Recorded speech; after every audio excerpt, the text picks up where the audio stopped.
To use DartZoom, you need the OBS Move Transition plugin. You can find the download link in the README file. Open the link and run the windowsinstaller.exe. The plugin will be installed automatically into OBS. After the installation is finished, open OBS and create a new scene called Board.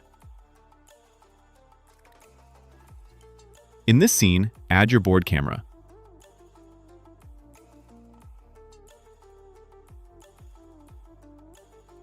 Crop the image by holding the Alt key and adjust the board so that it is perfectly aligned.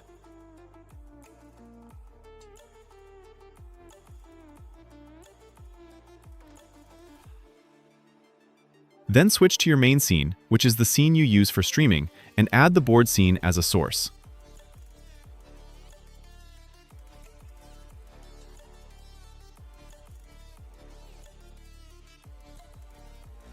Now open Chrome or your preferred browser and go to the Extensions page. Enable Developer Mode in the top right corner and click on Load Unpacked Extension.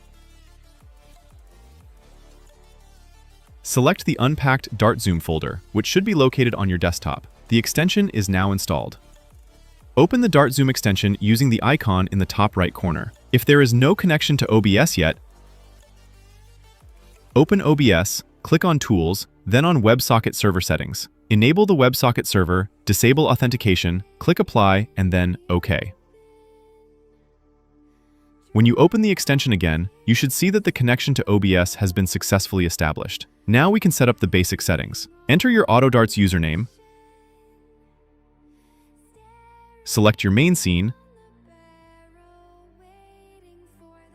select your board scene, and set the default filter. Then click on Create All Cam Filters.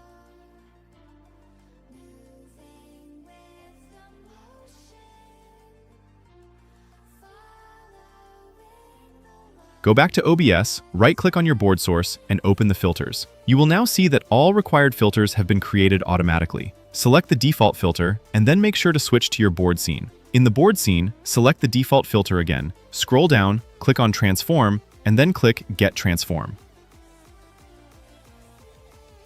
This is now your default board view. Now select the Single One filter, zoom the board to the Single One field, and click Get Transform again.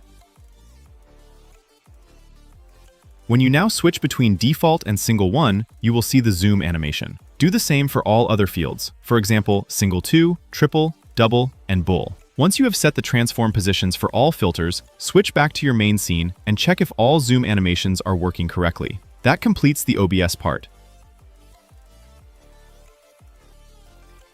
Now open the DartZoom extension again. Here you can set the score at which the checkout zoom should activate. For example, you can choose that the zoom only activates at a score of 60 or below.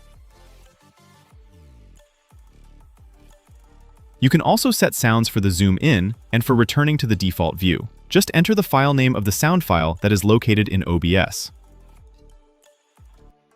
In addition, you can configure automations, for example, what should happen on the first throw, at game end, or on player change.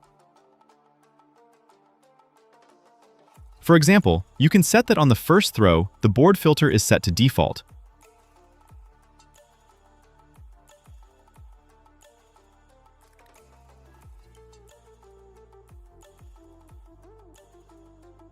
or that a source called Stats is disabled after 3 seconds. Now start an auto darts match and enjoy your fully automatic DartZoom experience.